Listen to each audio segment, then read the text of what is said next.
the White Collar revival needs to answer a lingering mystery from the original show a decade after it concluded. Long before it had a resurgence after it returned on Netflix, talks of continuing Neil Caffrey and Peter Berg's story were already going on. Now that a White Collar revival is officially moving forward, series creator Jeff Easton is excited to see where the new show will bring the beloved characters. While the USA Network series had a satisfying ending, there's no scarcity of compelling storylines this new endeavor can tackle.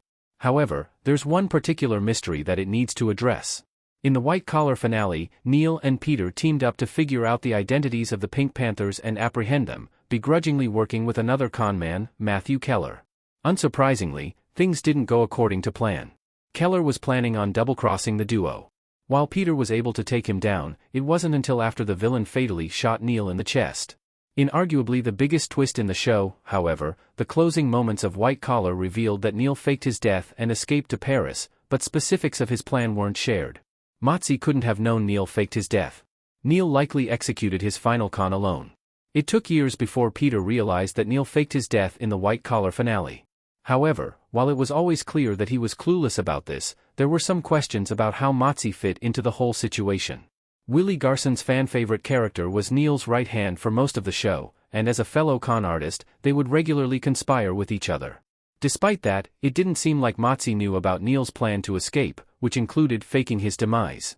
His heartbreaking reaction to learning about the tragedy was a big indication.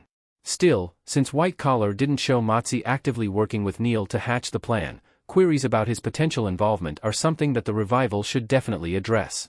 This can be part of the new show catching viewers up with what everyone has been doing in the last decade since they were last on the screen. For what it's worth, it did seem like Mozi also learned the truth about Neil's death around the same time that Peter did. How the White Collar reboot can answer this question.